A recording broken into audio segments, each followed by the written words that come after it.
Olá, seja bem-vinda, seja bem-vindo. Quinta-feira, 1º de junho de 2023. Começa agora o Câmara Notícia ao vivo, meio-dia em ponto. Muito obrigado pela sua companhia, pela sua audiência. E eu quero a sua participação, hein? Envie a sua mensagem para o número do nosso WhatsApp. 19 é o nosso DDD. Você que é de Campinas e região, pode ir direto no número 978293776. E para você enviar esta mensagem, você pode através do nosso QR Code, com a câmera do seu celular apontada aqui, ó, para este QR Code, você já tem acesso, já aparece uma mensagem na tela do seu celular, o WhatsApp da TV Câmara Campinas, você aperta e aí você pode enviar o seu elogio, uma crítica construtiva. Tá com frio nesta quinta-feira ou já tá melhorando? O sol agora à tarde deve aparecer com mais intensidade, já tem a previsão do tempo. Manda sua mensagem que a gente conversa ao vivo. Confira a partir de agora os destaques de hoje. Na 33ª reunião ordinária, vereadores aprovam em primeira análise projeto de lei que autoriza sepultamento de animais domésticos em cemitérios municipais. Presidente da Câmara de Campinas, Luiz Rossini, se reúne com vereadores e presidentes das câmaras de Capivari, Montemor e Rafar em busca de ações para resolver os problemas das enchentes. E o quadro É o Bicho mostra tratamento com células-tronco para curar doenças em animais domésticos. E a gente abre a edição de hoje com as notícias da metrópole. Você sabia que freelancer é uma palavra do inglês que, traduzida, quer dizer trabalhador autônomo? Se você é um freelancer, você já teve dúvida de quanto cobrar pelo trabalho? Já parou para pensar se realmente está valendo a pena? Agora a gente vai conferir então uma reportagem onde um especialista aborda este assunto. Nos últimos anos, o mercado de trabalho no Brasil passou por mudanças importantes, entre elas o crescimento do freelancer no país. Segundo um estudo publicado em 2021 pela plataforma Internacional Freelancer, 66% das empresas devem ampliar o número de trabalhadores dessa modalidade. Precisa estar atento, como alerta o consultor de negócios Sérgio Diniz. Primeiramente, ele precisa ter alguns pontos de atenção. Quanto tempo a duração desse trabalho que ele está sendo contratado? Quantos dias, horas, né? Isso é importante para que nós possamos, então, definir o preço a ser cobrado. Outra coisa, o local onde o trabalho vai ser executado. Vai executar na empresa contratante? Vai executar fora? Vai executar em casa? Né? Porque tudo isso vai interferir na formação de preço. Por quê? Um trabalho feito fora, ou mesmo que vá ser feito na empresa, o contratante, né? Tem um deslocamento, a quilometragem percorrida, pedágio, estacionamento, alimentação, tudo isso vai interferir na formação de preço. Calcular a hora trabalhada como freelancer contribui para que você possa definir a remuneração ideal para o mês, como se fosse um salário. Se nós considerarmos qual é a minha produtividade, eu vou trabalhar 8 horas por dia, eu vou trabalhar 4 horas por dia, né? Um cálculo que a gente faz é o seguinte: normalmente, 22 dias úteis de trabalho, trabalhando 8 horas por dia, né, seriam 176 horas mensais. Eu vou precisar consumir todo esse tempo? Não, o trabalho é num período mais curto ou num período mais longo. Né? Então vejam, quantas variáveis para formar o preço. Esse é o mercado de trabalho onde se deve estar atento para que uma precificação mal feita não venha a arruinar o seu negócio. Aceitar o trabalho por aceitar, a qualquer preço, em qualquer condições, né, você está comprometendo outros profissionais que, como você, atuam na mesma atividade ou em atividades semelhantes. Você pode até utilizar freelancer como renda extra, mas também tem a chance de fazer dele sua principal remuneração. É o caso do Diego Labarca, que considera o freela como a sua melhor escolha. Bom, eu acho que nada melhor do que a gente poder ser dono do nosso próprio tempo e espaço e fazer aquilo que a gente gosta. E desde criança eu sempre sonhei bastante em trabalhar através da arte, e hoje agora, nos meus 30 anos, eu estou conseguindo cada vez mais isso, e a melhor escolha que eu tive, fazendo estudos, pesquisando, já trabalhei com muitas outras coisas, o freelance me proporciona ser cada vez mais independente, ter a minha agenda, ter o meu horário, conseguir estipular o meu preço, o meu valor e agregar de acordo com aquilo que eu acho justo para mim e para os trabalhos que eu faço. Então, essa foi a melhor decisão para mim, por causa da correria e daquilo que eu preciso e quero escolher e fazer mesmo. Como nem tudo são flores, o freelancer também pode ter desafios. Bom, o desafio é o mesmo, só que ao contrário das coisas boas. As coisas boas é que você tem o seu trabalho como você quiser, só que às vezes o desafio é que pode não ter, né? Então, do mesmo jeito que tem um mês que pode ser muito bom,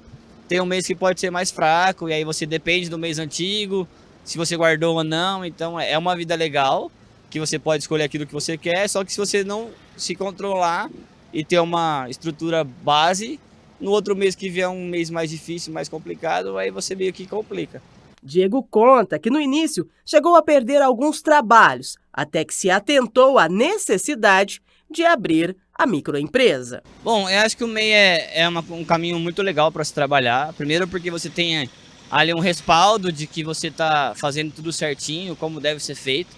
E também alguns trabalhos que eu faço, por exemplo, esse tipo de grafite, são para empresas um pouquinho maiores, que elas exigem esse MEI, coisas que no começo eu achava que era desnecessário, mas eu já acabei perdendo o trabalho porque eu não tinha um MEI. Então isso me fez entender que o MEI realmente é muito importante para que eu possa cada vez mais pensar em crescer, pensar em alcançar empresas, para trabalhar nesse tipo de situação. Ser freelancer pode ser definido como um profissional que tem domínio sobre o seu trabalho e que assume todos os riscos da sua carreira, assim como relata o design, que afirma estar realizado profissionalmente. Por conta dessa flexibilidade que o freela me proporciona, do mesmo jeito que eu posso escolher trabalhar 4 dias numa pauleira e correr atrás de tudo para dar tempo, e eu consigo descansar o final de semana, aproveitar o tempo com a minha família, com a minha namorada, com os amigos, coisa que o CLT às vezes não permite isso, né? Às vezes, dependendo do emprego CLT que você pega, você trabalha feriado, trabalha final de semana, e aí é alguma coisa que meio que limita a nossa rotina, e eu não sou um cara de ficar muito preso em rotina. E aqui, pertinho da Câmara Municipal, tem uma unidade do Sebrae que você pode tirar as dúvidas, fica na Rua da Abolição, número 881, no bairro Ponte Preta. Tem um telefone que você também pode ligar e tirar dúvidas, que é o 0800 570 0800. Horário de funcionamento é de segunda a sexta-feira, das 9 horas da manhã às 5 horas da tarde. A gente segue aqui com as notícias da Metrópole de Campinas. Estamos na Semana de Meio Ambiente, o CEMEIA 2023. Começou no dia 28 de maio, segue até a segunda-feira, 5 de junho, que é o Dia Mundial do Meio Ambiente. E neste domingo, no dia 4 de junho, acontece no estacionamento do Bosque do Jequitibás, portanto numa área externa, o Bosque Interativo. São atividades de educação ambiental organizada por profissionais que atuam no bosque. A estrutura vai ser levada para o estacionamento, inclusive os animais vivos e as peças taxidermizadas. Evento gratuito, aberto a pessoas de todas as idades e não precisa fazer inscrição. Lembrando que o Bosque do Jequitibás fica na Rua Coronel Quirino, número 2.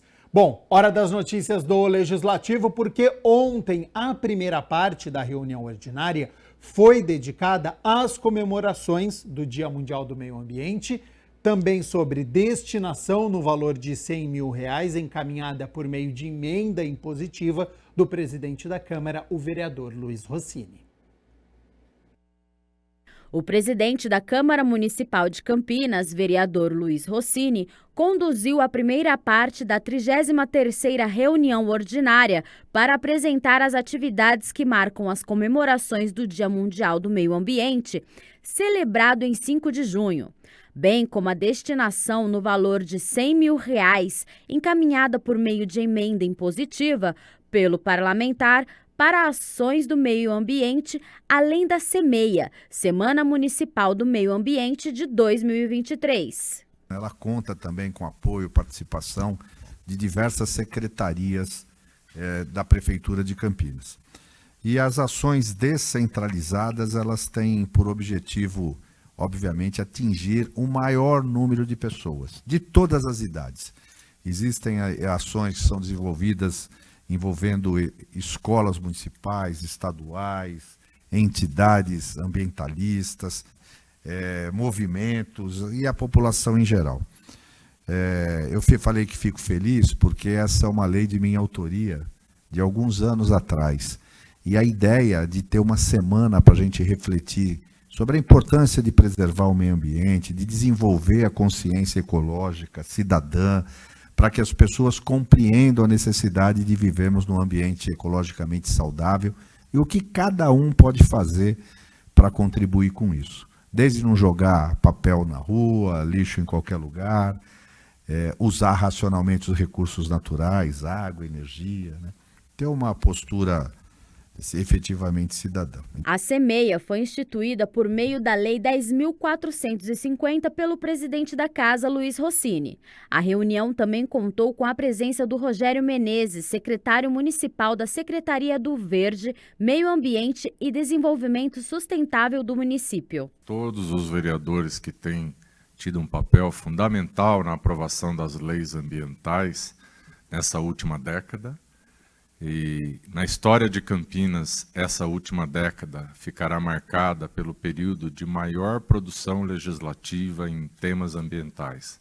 As leis que foram aprovadas, os decretos que foram editados pelos prefeitos dos últimos 3 mandatos, enfim, um período de estruturação, de fortalecimento muito grande. Isso a gente deve, em grande parte, à parceria com os presidentes de Câmara nesse período, com os senhores vereadores e vereadoras. Então isso a gente tem que fazer o agradecimento público. Muita produção em temas e leis municipais de meio ambiente. Com o tema Todos na Rede Campinas de Educação Ambiental, as ações estão sendo organizadas pela Coordenadoria de Projetos e Educação Ambiental, com o objetivo de mostrar a força da integração e desenvolvimento de atividades, tanto no ensino formal, como nas redes intersetoriais que envolvem população, o poder público e as organizações não governamentais.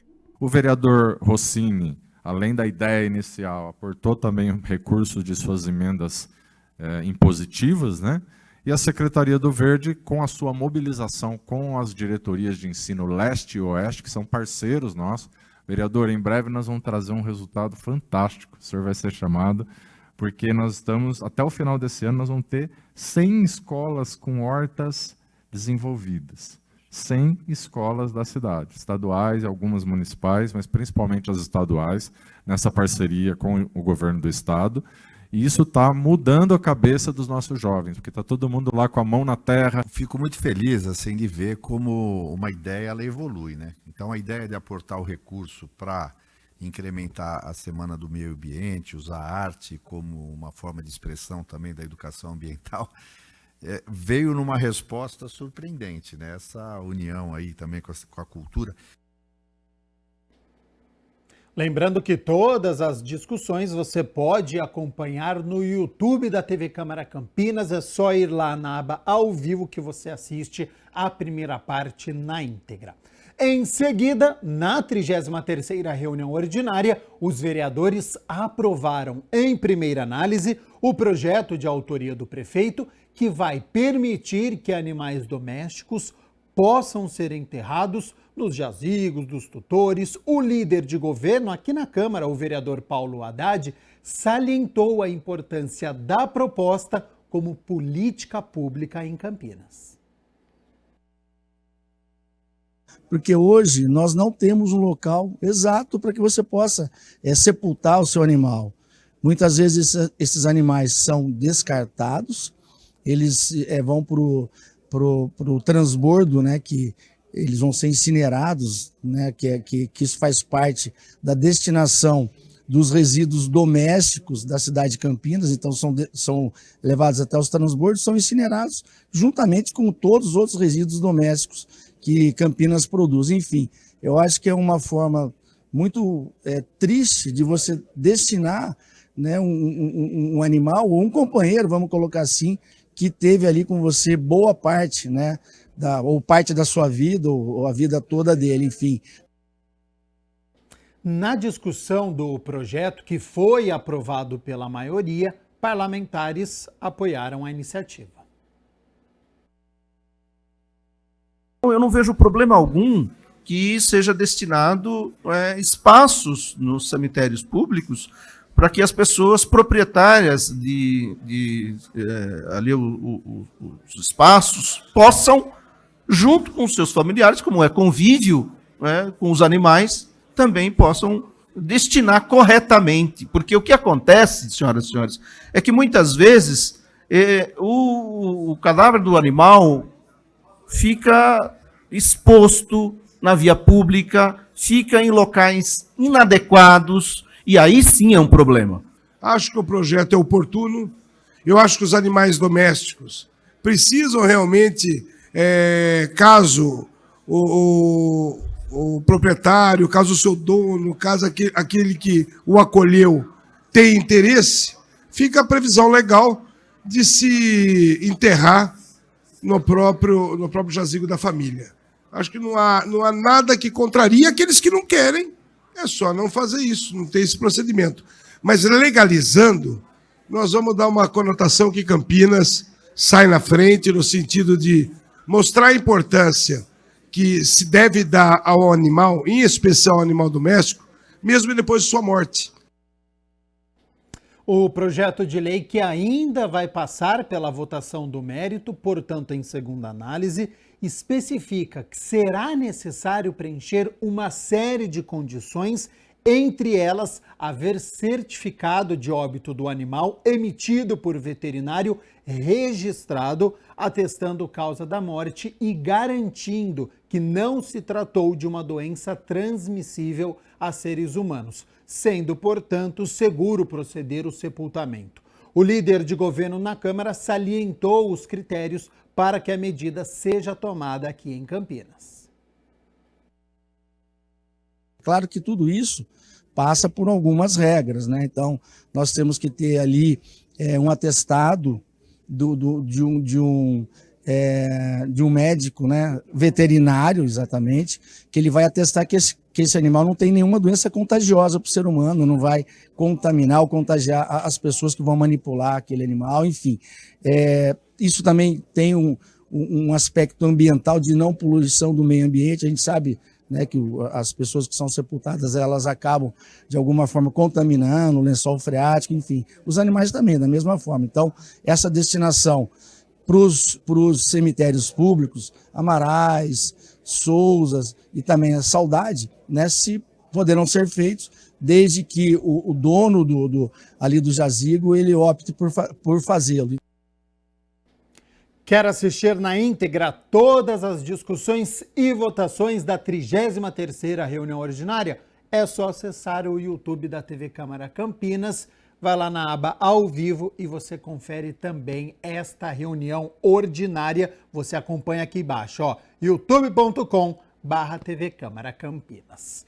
Agora, meio-dia mais 19 minutos. Olha só, planejamento de ações para conter alagamentos deve ser desenvolvido em parceria entre o Parlamento Metropolitano, aqui da RMC, e o governo do estado de São Paulo.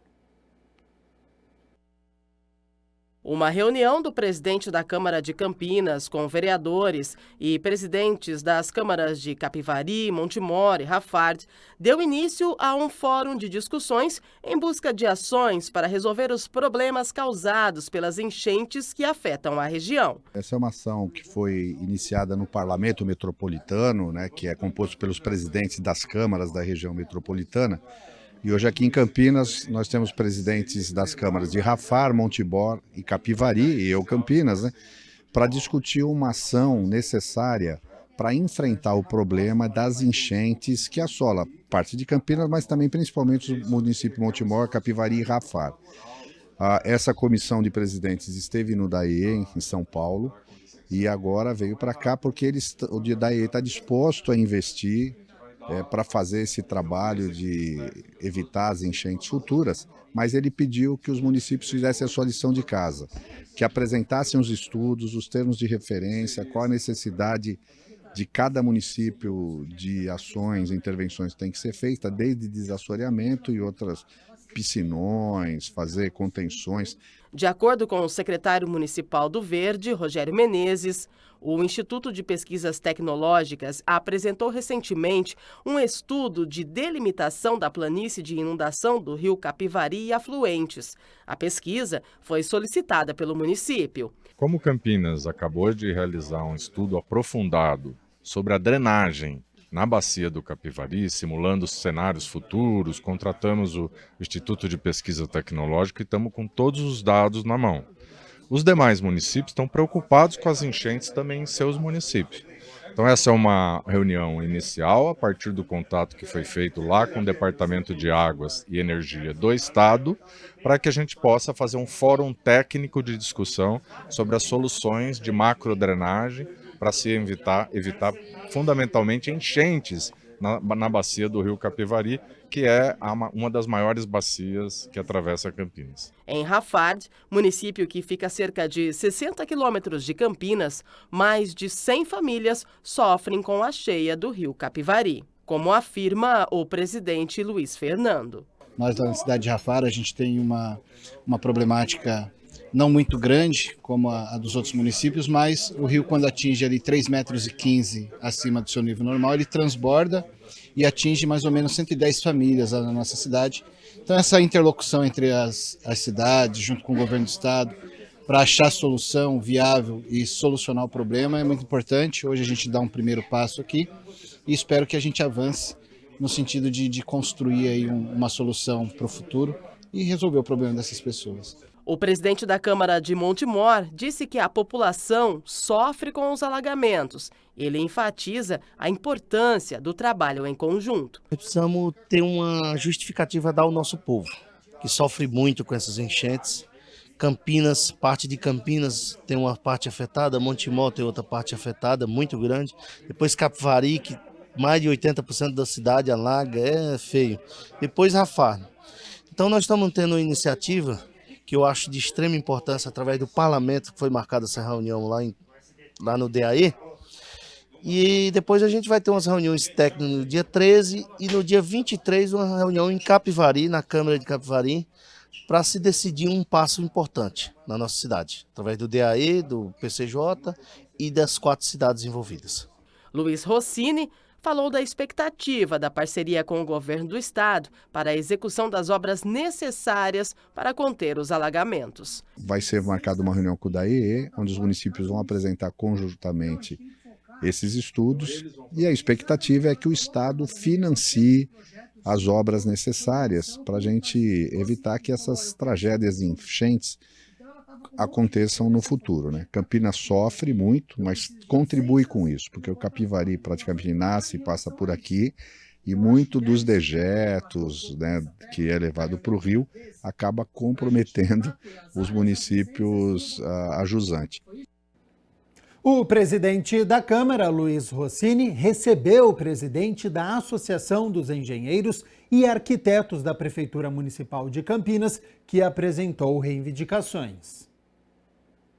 O presidente da Câmara dos Vereadores, Luiz Rossini, recebeu Ricardo Martins, presidente da Associação dos Engenheiros e Arquitetos da Prefeitura Municipal de Campinas. Ele veio representando a categoria, reivindicando uma pauta que se arrasta desde 2011.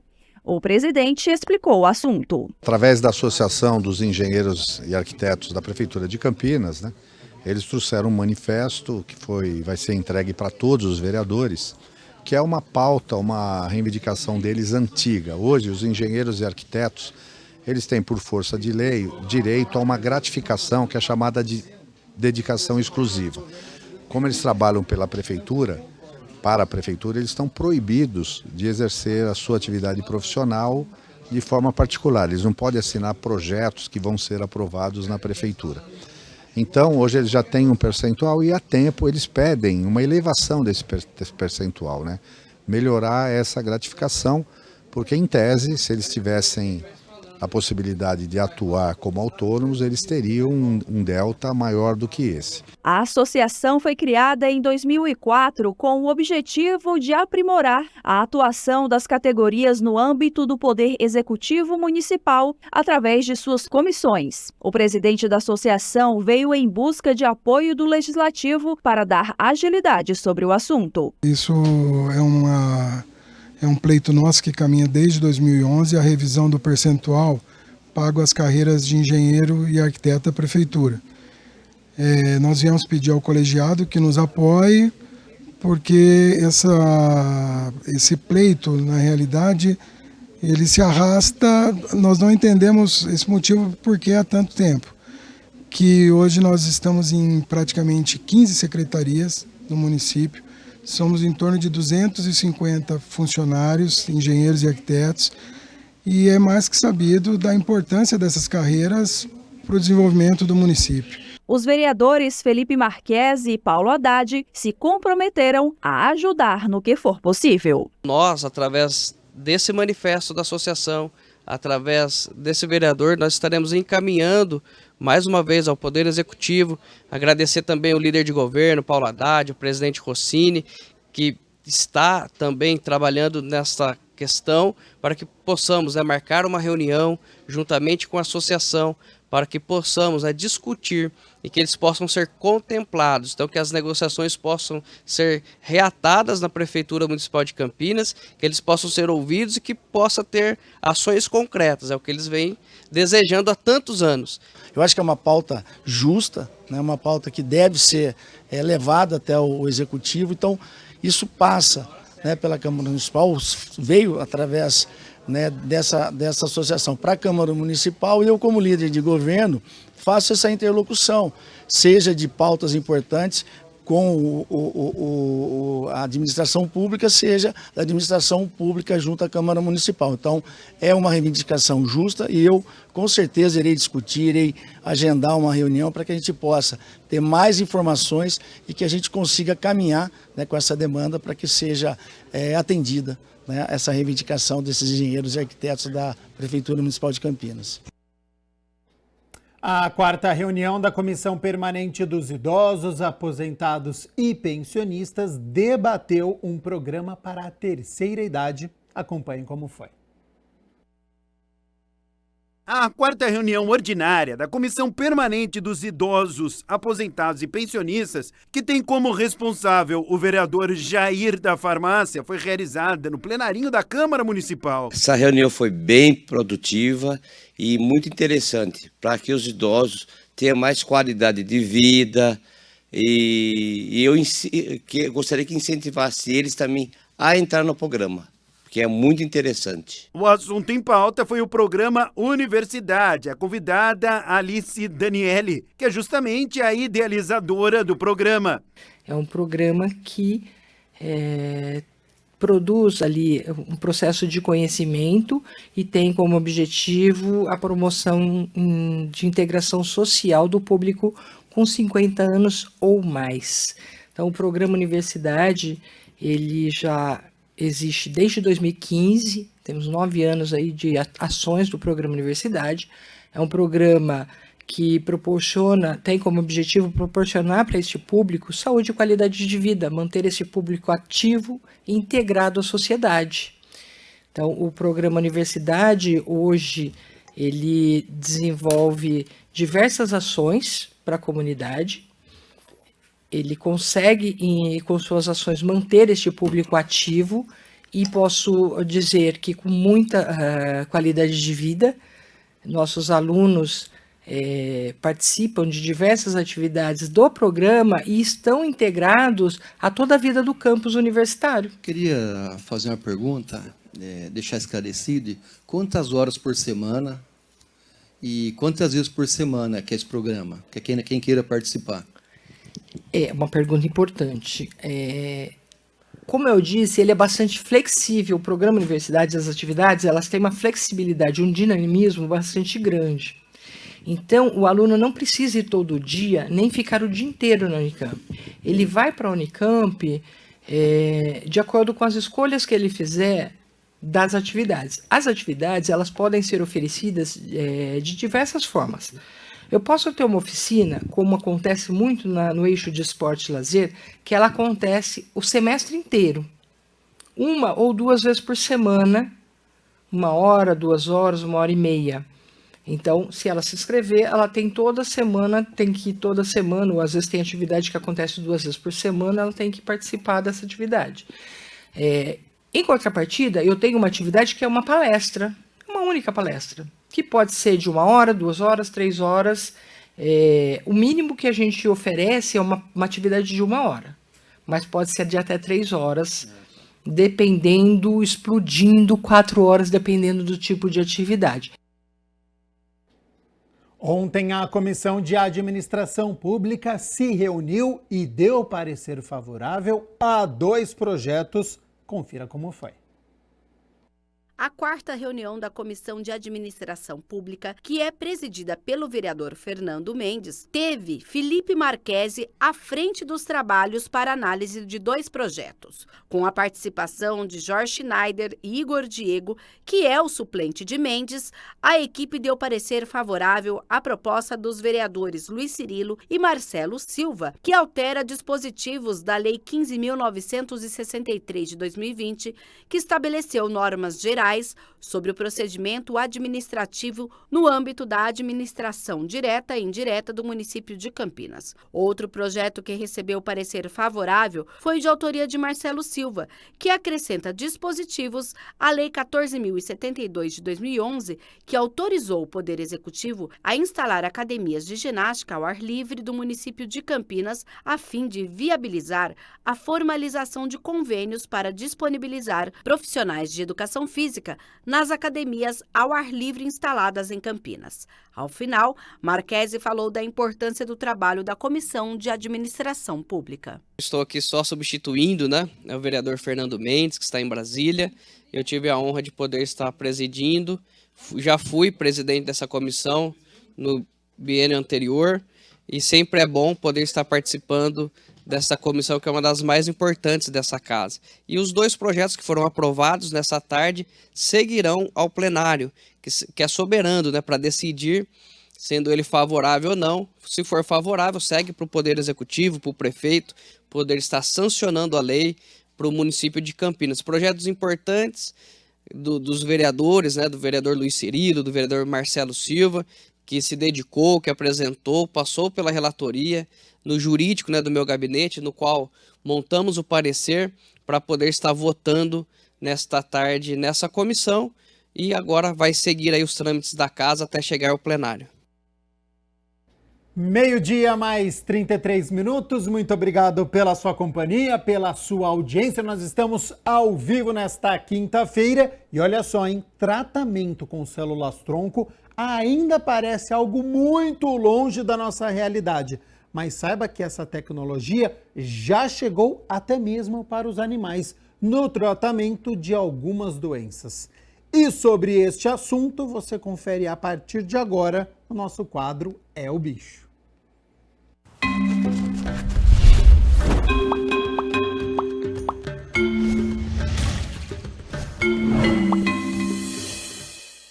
Oi, gente, tudo bom? Mais um É o Bicho no ar aqui na TV Câmara Campinas. De já eu agradeço a sua audiência.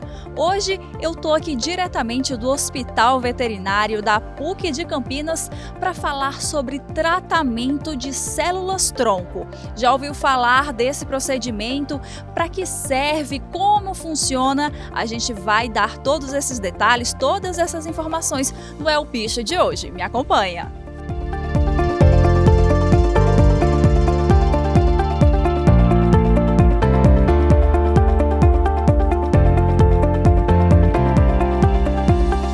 Doutora, me Michele, a gente sabe que hoje os donos de pet querem qualidade de vida para os seus animais, querem longevidade para eles, e quando eles aparecem com alguma enfermidade, eles vão buscar o que há de melhor para o tratamento desses bichinhos. Hoje a gente veio falar aqui sobre o tratamento de células-tronco.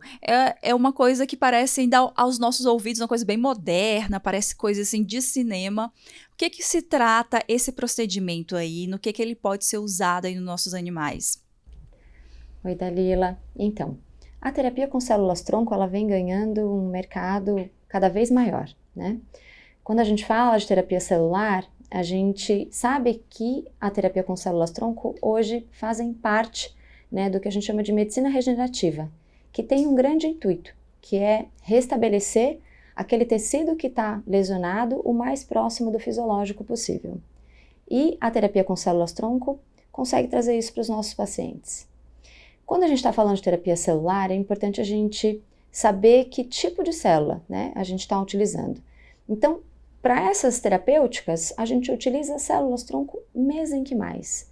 O que seriam essas células? Seriam células adultas, células que não têm nenhum comprometimento com nenhuma linhagem, nenhum tecido em específico.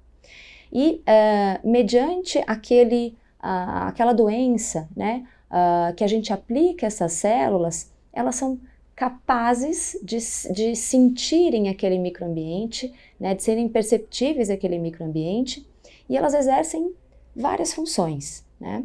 Então, como elas não são células especializadas, uma das ações que essas células têm, muitas vezes, é ter uma contribuição de regeneração. Então, por exemplo, a cachorrinha que a gente vai ver aqui, a Nala, hoje, né, ela tem osteoartrose, secundária à displasia coxofemoral, que é uma doença bem comum acometer cães de grande porte. Então, as células, nessa doença, por exemplo, elas conseguem ter uma contribuição de regeneração daquela cartilagem articular ali, né? Além disso, aquele microambiente que está muito inflamado pela doença, as células percebem aquela inflamação e elas conseguem controlar todas as células locais, fazendo com que as células locais ali que causam a inflamação diminuam uma série de expressões de citocinas, interleucinas, e elas trazem uma ação anti-inflamatória, né?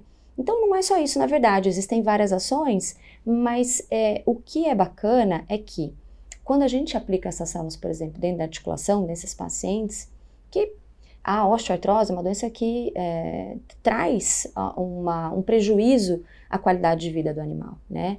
Muitos não andam adequadamente, né? Claudicam, que a gente chama, que é mancar, muitos deixam de brincar, né? Muitos têm dificuldade até às vezes de levantar, então diminui muito a qualidade de vida. E quando a gente aplica essas células dentro da articulação, o que a gente vê desses pacientes é uma melhora clínica, né? Deles voltando a exercer ou ter comportamentos que antes eles já não tinham, quer dizer, né, voltando a ter comportamentos que eles tinham antes, né, e que depois da doença deixaram de ter. Então, existe um benefício que é muito legal e ele não é só um benefício imediato. A gente, quando aplica células nesses pacientes, a gente vê esses pacientes por meses, anos, bem, com qualidade de vida, né? E o mais interessante disso tudo, quando a gente está falando de osteoartrose, porque a gente tem várias outras doenças também na indicação, é que ela não tem os efeitos colaterais das medicações tradicionais, né? Então, se a gente vai para um tratamento convencional, o uso de determinadas drogas a médio e longo prazo acaba trazendo prejuízos a rins, né? Às vezes até mesmo fígado e o estômago. Então, com a terapia celular, além da gente ver uma efetiva melhora na qualidade de vida desses animais, a gente não tem esse prejuízo em outros tecidos, né, em outros órgãos. E a gente está falando aqui sobre a displasia, mas pelo que deu para entender, dá para várias enfermidades, né? O que mais que pode ser tratado? Então, hoje a indicação de bula do produto é a ceratoconjuntivite seca, que é uma deficiência de produção de lágrimas, é a sequela imunológica causada pelo vírus da sinomose e as osteoartroses de uma maneira geral, tá? Existem outras aplicabilidades que são bem endereçadas, então como por exemplo, pacientes que fazem aplasia, hipoplasia de medula óssea, né? Em doenças, as dermatopatias alérgicas, né? Como por exemplo dermatite atópica, né? Outras doenças de fundo autoimune. Então, a aplicabilidade ela é bem vasta, né? E a gente está falando aqui no momento de cachorro. A gente também pode falar de gato, de outros animais aí que as pessoas têm, como porco da Índia, hamster, outros animaizinhos também. Sim. O importante só falar é que a terapia ela é sempre espécie específico, né? O produto NeoStem é um produto que vai tratar apenas cães. Então, são células de cães endereçadas para cães, tá? Toda vez que a gente for pensar num tratamento para qualquer outra espécie, a gente busca sempre utilizar a célula daquela espécie que está sendo tratada. Essa célula, então, não é retirada do próprio animal que vai fazer o tratamento. São células que vocês já têm preparadas, lógico que cada um para o seu animal. A célula do cachorro para o cachorro e do gato para o gato, seria isso? É isso mesmo. Então, a Orofino tem o NeoStem e existe um banco de células-tronco, né? À medida que há necessidade, o veterinário faz a requisição dessa terapia. E essa terapia é endereçada para a clínica, né? E o veterinário pode fazer uso da terapia, dentro dessas indicações que a gente comentou. E falando assim sobre duração, existe assim um tempo médio desse tipo de tratamento ou vai depender realmente do desenvolvimento ali do animal, da aceitação desse tratamento?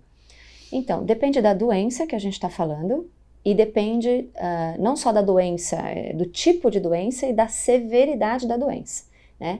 Então, se eu tenho, por exemplo, um paciente que tem uma osteoartrose, é uma osteoartrose um pouco mais leve, né? Mas é também um paciente que não tem não está no sobrepeso, vive num piso adequado. Então, tudo isso ajuda a gente a manter esse paciente por mais tempo, sem uma sintomatologia clínica da osteoartrose e com qualidade de vida. Então, a gente tem média, né? Por exemplo, eu tenho pacientes com mais de 3 anos de tratamento, né? Com a utilização das células que estão correndo, felizes da vida, né? E sem precisar fazer uso de qualquer outra medicação. Mas tem pacientes que estão no estágio mais avançado da doença, né? E que acabam, por exemplo, tendo que fazer uma reaplicação, e às vezes em 1 ano, 1 ano e meio, né? Então, depende um pouco dessas 2 condições que eu falei para você. Não é, no caso, 100% de garantia da recuperação do animal. Não é. Assim, a gente tem uma expectativa de resposta, né, à terapia, mas o como aquele paciente vai responder à terapia depende de alguns fatores. Mas o saldo é sempre positivo, né? Eles respondem bem, tá? Os tutores ficam muito felizes com a resposta que a gente tem da terapia celular, de verdade. Às vezes, situações até que emocionam a gente. Mas esse tempo de resposta, ele vai variar um pouco aí com essas condições. A gente pode falar que Campinas está aí à frente desses tratamentos para os pets. Como é que ela está nessa colocação aí no Brasil? Campinas tem a empresa, né, a Regenera, que foi feita a aquisição pela Orofino Saúde Animal. Então, a gente tem uma história marcada aqui em Campinas, mas não é só Campinas, né? Então, estamos no Brasil inteiro e cada vez mais difundindo essa tecnologia, né, essa biotecnologia, e não só para os veterinários, mas também dentro das universidades, já trazendo uma certa educação dos alunos, né, uma apresentação do que se pode fazer com a medicina regenerativa com os alunos, para que a gente consiga acessar cada vez mais tutores e mais pacientes e levar esse benefício terapêutico. Doutora Michele, vamos conhecer agora a Nala e acompanhar o procedimento? Vamos conhecer. A Nala é uma Golden Retriever de 7 anos que tem displasia coxofemoral.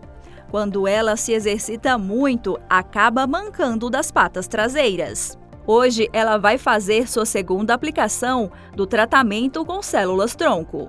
Lívia, me fala um pouco primeiro sobre o procedimento. Quando o animal vem para vocês e vai fazer esse tratamento da célula-tronco, ele fica num soro, ele recebe uma injeção, vai para anestesia, como é que funciona essa parte? O paciente, no caso, a aplicação com células-tronco, ela pode ser endovenosa ou ela pode ser intraarticular, né?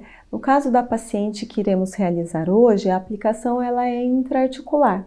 E para que a gente possa realizar o procedimento, o animal tem que estar anestesiado, né? Então, é um paciente que ele já passou por exames prévios, né? Então, a gente já fez alguns exames e constatamos que não há nenhuma contraindicação para passar por um procedimento cirúrgico.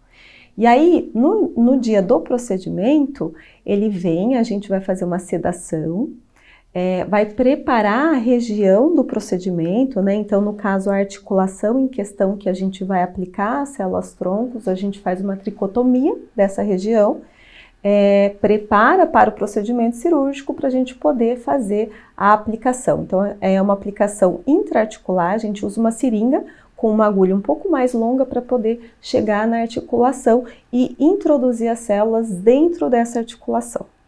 Então, é exatamente no local afetado, não é no corpo todo? Não. Alguns pacientes, a indicação de realizar tanto o tratamento na veia, né, então endovenoso, e também intraarticular. Mas no caso da paciente de hoje, a gente vai aplicar dentro da articulação, intraarticular. Depende do que o animal necessita, né? No caso, hoje a gente vai mostrar imagens da Nala, a Golden Retriever, que tem displasia coxofemoral, né? Vamos falar um pouco aí da indicação desse tratamento para a displasia. O tratamento pode ser indicado para várias coisas, como a gente conversou com a doutora Michele, mas para a displasia, qual é a indicação, o que a gente espera desse tratamento? Então, no caso da Nala, ela tem a displasia coxofemoral, que é uma doença articular, que a gente observa nessa afecção é uma incongruência articular. Então, a articulação ela não está congruente e isso causa muita dor para o paciente, né? Então, essa alteração ela vai evoluindo, causando uma osteoartrose e com a evolução da afecção, o animal ele para de se locomover, ele sente muita dor, ele para de se alimentar e isso tudo leva ao comprometimento da qualidade de vida do paciente. Então, a gente tem para o tratamento da displasia coxofemoral várias abordagens, desde o tratamento clínico, para a remissão, para atenuação dessa dor, para atenuação da inflamação, até tratamentos cirúrgicos e atualmente, né, mais recentemente difundido aí o tratamento com as células-tronco. O tratamento com as células-tronco, ele vai melhorar as condições gerais daquela articulação, vai melhorar a lubrificação, vai diminuir a resposta inflamatória e a dor do paciente. Então, tem uma indicação importante aí para o tratamento intraarticular. Sobre esse essa recuperação, o animalzinho precisa de um cuidado especial? O que ele tem que fazer ali depois do procedimento? Então, como eu comentei, o animal ele é anestesiado, né, para poder fazer a aplicação intraarticular. Então, ele vai se recuperar desse procedimento cirúrgico, é uma recuperação bem rápida. Então, a gente tem a nossa salinha ali de pós-operatório, que a gente vai ficar monitorando o paciente. Logo que ele estiver mais acordado, a gente consegue liberar ele para o tutor. Ele vai embora para casa sem dor, tá? Então não é um procedimento invasivo que vai causar dor, desconforto ou que precise de uma recuperação mais longa. geralmente ele se recupera em 30 minutos e a gente já consegue liberar o animal para casa, e aí não há necessidade de nenhum tratamento adicional no pós-operatório, a não ser que o animal esteja com muita dor. Aí o veterinário que indicou o tratamento com as células-tronco pode optar ou não pela administração e o tratamento com anti-inflamatório ou analgésicos. Aí vai de acordo com a experiência do médico veterinário. A gente pode falar que o tratamento com células-tronco pode ser um grande diferencial na vida desses bichinhos? Sim, com certeza, né? É uma abordagem a mais que a gente tem atualmente disponível. Além do tratamento clínico, além da abordagem cirúrgica, a gente ainda consegue esse tratamento diferencial para auxiliar e melhorar a qualidade de vida dos nossos pacientes. E é importante ressaltar também a influência do ambiente para esses pacientes, né? Então a gente precisa também proporcionar um ambiente adequado para que eles possam passar pelo tratamento e ter uma boa resposta a longo prazo.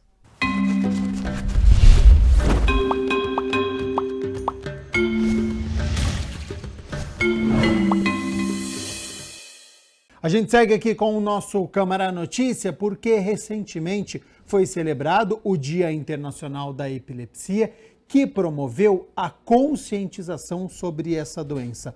No Brasil, cerca de 3 milhões de pessoas sofrem com os sintomas.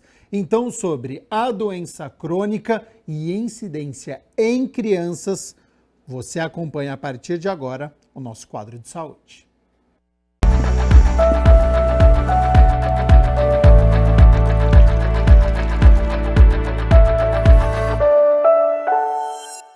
Olá, gente, tudo bom? Mais um Saúde Agora no ar aqui na TV Câmara Campinas. Agradeço de já a sua audiência que está aí acompanhando a nossa programação, os nossos quadros aqui da nossa grade.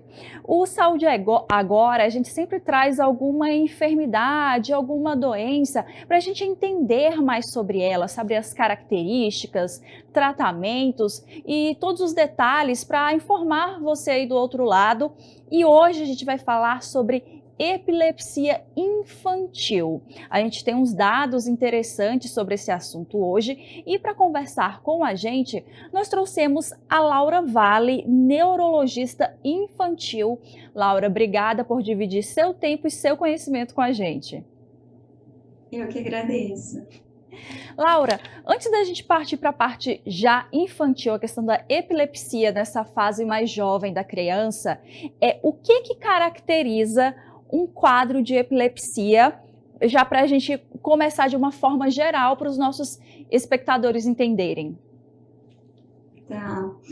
Bom, epilepsia, na verdade, é um distúrbio do cérebro, onde tem uma predisposição a ter crises epiléticas. As crises epiléticas, ela é, na verdade, o sintoma da epilepsia. E aí, para a gente falar um pouquinho o que são as crises epiléticas, né? É a manifestação de uma atividade elétrica anormal do cérebro, que pode ser motora, pode ser uma sensação, e a gente tem, por exemplo, as crises convulsivas, que são aquelas de se debater inteira, tem aquelas outras que só mexe uma parte do corpo, isso depende muito da área do cérebro que está afetada.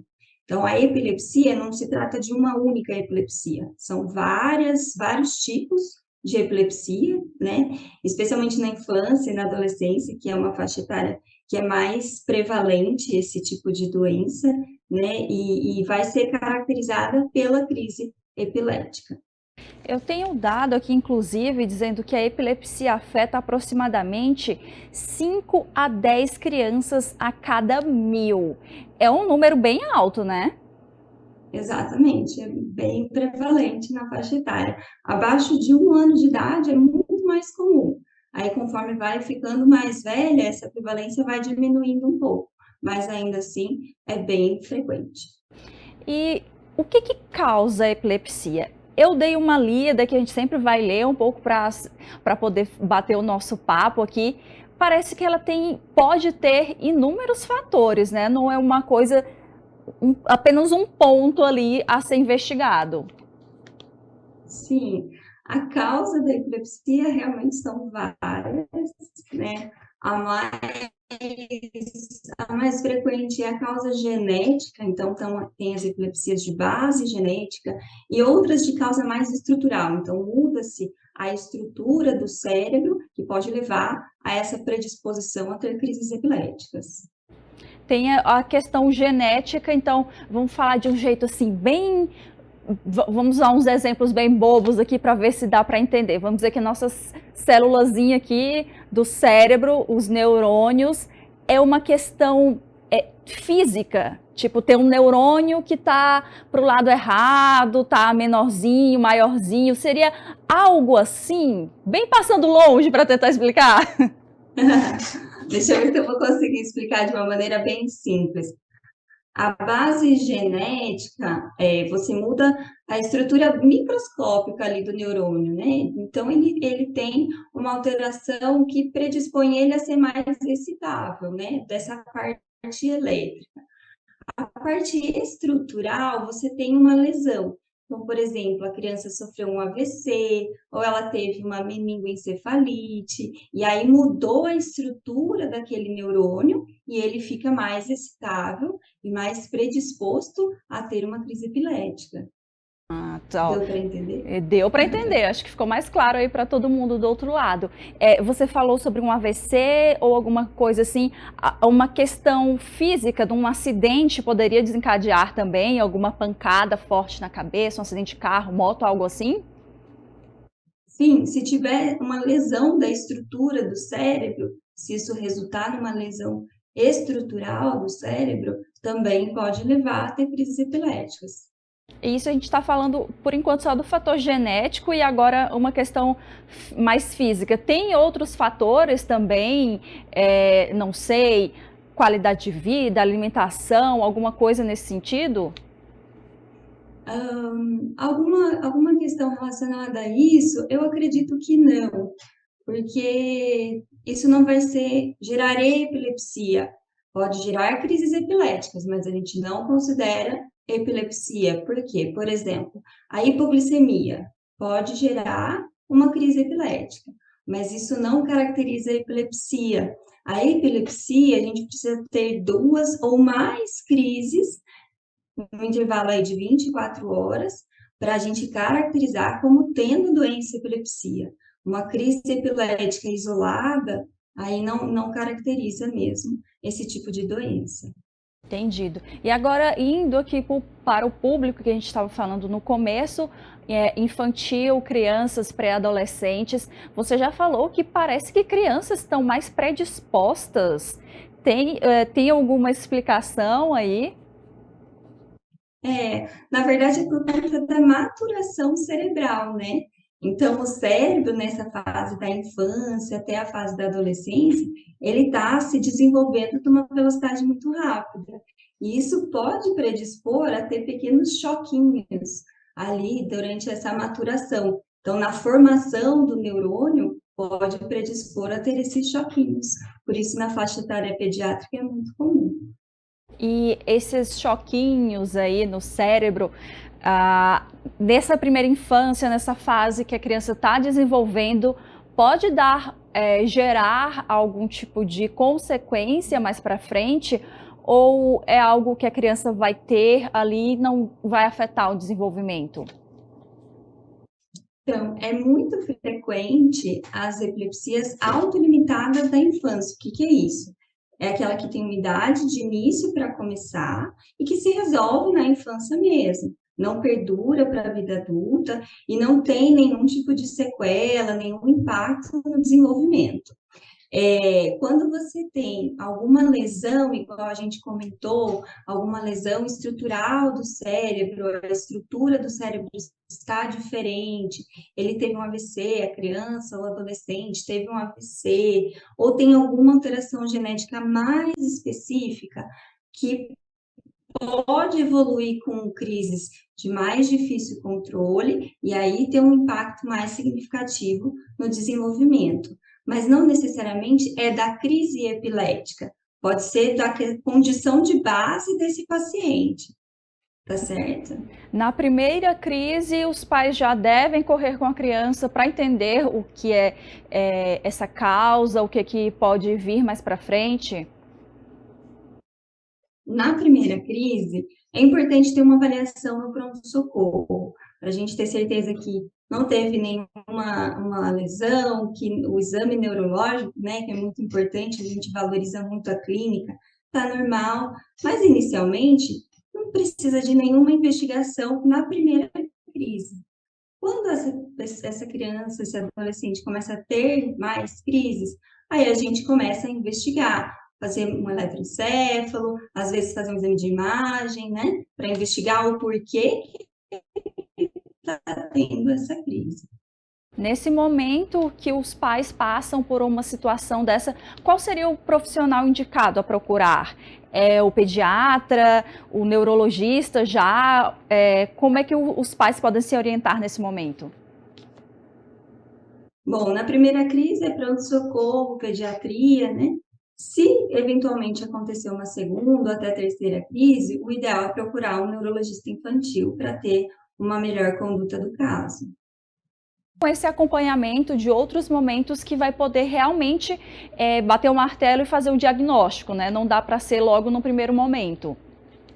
Exatamente, exatamente. A gente tem que caracterizar exatamente como foi essa crise, né? Então, igual eu expliquei, tem as crises de convulsão, tem as crises que são mais focais, que mexem só uma parte do corpo. Os vídeos caseiros nos ajudam muito nessa caracterização. E aí a gente caracteriza a crise, vê a idade do paciente, o que é mais prevalente nessa idade.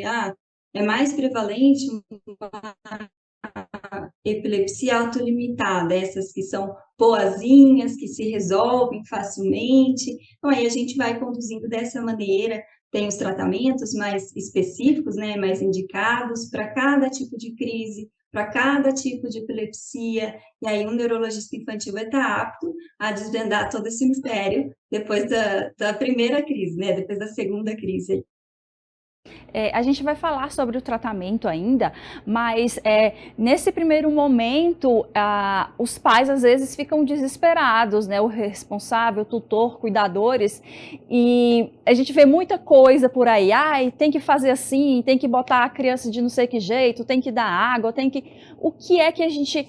Eu acho que não é o principal que se deve fazer, mas o que não se deve fazer nesse momento que a criança ou pré-adolescente está passando por uma crise epilética.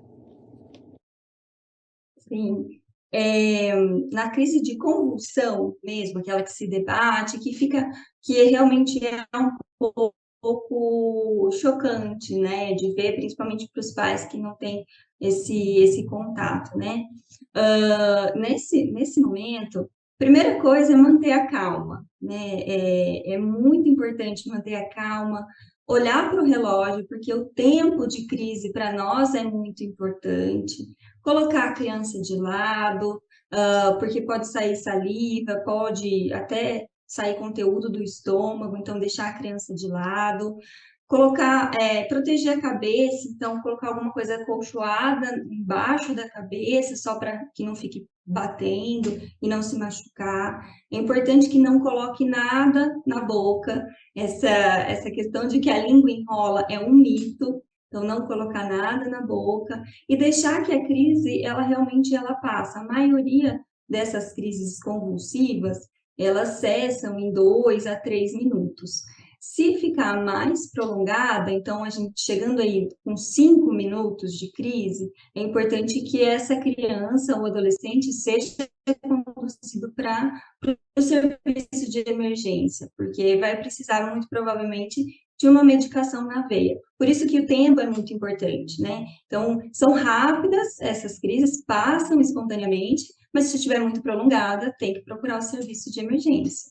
Esse aí foi um mito que eu mesma acreditei durante muitos anos, essa questão que a pessoa em crise convulsiva, ela enrola a língua e você tem que puxar a língua dela. Quando você pensa um pouquinho mais, vê como não faz sentido, né? A pessoa está se debatendo, você simplesmente puxar a língua dela, né? Mas esse é um mito aí bom da gente falar. A pessoa não enrola a língua, não tem que puxar, colocar nada na boca, que pode até machucar quem está tentando ajudar, né? Exatamente. E não precisa segurar os braços, pernas, não precisa de nada disso também, porque senão pode realmente mais trazer um mal do que um bem, né? No máximo, você deixa o ambiente o mais livre possível para a pessoa não se bater em nada, né? E vamos falar agora sobre tratamento. Aconteceu as crises, você está fazendo aquele acompanhamento. Geralmente, como se dá um tratamento para convulsão, que vai fazer esse acompanhamento, saber se realmente é caso de epilepsia infantil e tudo. É mais medicamentoso, mudanças no dia a dia, como é que funciona essa parte? Tá. O tratamento, ele é com remédio mesmo, tratamento medicamentoso. A grande maioria vai ter uma boa resposta a essas medicações e levar uma vida o mais normal possível, né? Sem restrições. É importante desmistificar isso. A epilepsia, ela não impede a criança ou adolescente de realizar as atividades cotidianas, exceto, lógico, algumas atividades que podem expor a um risco maior. Por exemplo, mexer com fogo, então o adolescente vai fazer um churrasco de família, vai ficar ali mexendo na churrasqueira. Se ele tiver uma crise nesse ambiente, ele pode se machucar gravemente, né? Ou subir em altura, fazer atividades lá no alto, isso também pode gerar um risco um pouco maior. E atividades aquáticas, é sempre importante que tenha alguém ali com a criança, principalmente, para ter uma supervisão. Porque esse tipo de atividade, caso ocorra uma crise, pode levar a algo mais sério, né? A um evento mais grave, tá? Mas fora isso, é vida normal. Mas você falou aí, por exemplo, atividades na água. A criança, a pessoa, ela sente quando está vindo a crise, ou é algo muito repentino, não dá tempo nem de talvez sentar, procurar um lugar calmo?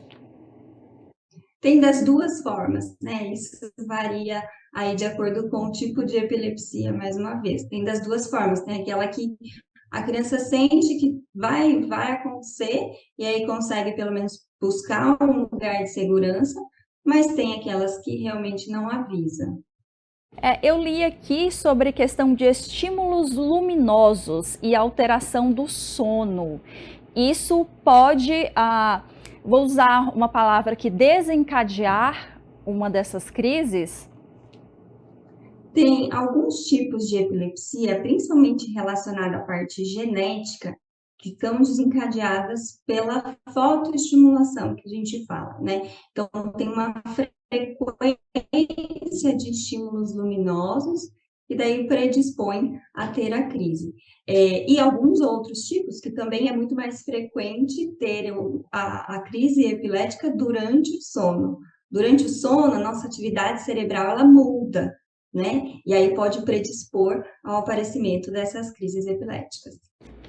Olha, muita informação hoje aqui com a doutora Laura Vale, que é neurologista infantil. Estamos falando hoje aqui sobre epilepsia infantil, nessa primeira fase da infância, pré-adolescente. Laura, falamos sobre causas, tratamentos. Tem mais alguma coisa interessante que queria falar aí sobre o assunto? Não, acho que eu queria só frisar, desmistificar essa questão da epilepsia, né? É uma doença não contagiosa, não limitante, que não impede a criança ou adolescente de viver a sua vida plenamente. Isso é muito importante. Laura, então, muito obrigada pelo seu tempo, pelo seu conhecimento. As portas ficam abertas para você voltar em outro momento falar sobre outro assunto. Que ótimo, muito obrigada, eu que agradeço o convite. Obrigada, Laura. O Saúde Agora encerra por aqui. Espero que vocês tenham gostado do programa de hoje, que tenha levado muita informação para vocês. Como sempre, convido a visitar o YouTube da TV Câmara Campinas, assistir Saúde Agora, Saúde é Vida, na ponta do lápis, É o Bicho, vários quadros aí da nossa programação e eu encontro vocês na próxima. Tchau, tchau!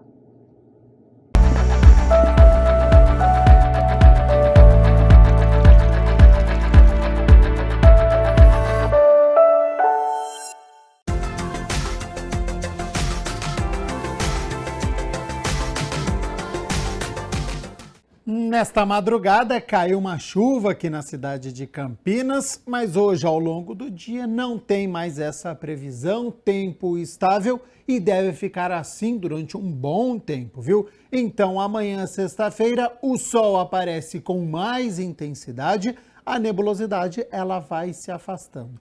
Sobre as temperaturas, bom, o frio vai permanecer para amanhã e também para este fim de semana. Temperaturas já estão aqui na minha tela. Amanhã, sexta-feira, mínima de 12 graus. Quem acorda cedinho, sensação térmica um pouquinho mais baixa, vai ter que continuar tirando aquele casaco do armário. Ao longo do dia, essa temperatura sobe com a presença do sol, podendo chegar aos 24 graus aqui na cidade de Campinas. Convite a fazer a você, daqui a pouco às 5 horas da tarde tem debate público sobre assédio moral. A iniciativa é da vereadora Guida Calisto. Você acompanha ao vivo aqui na TV Câmara Campinas.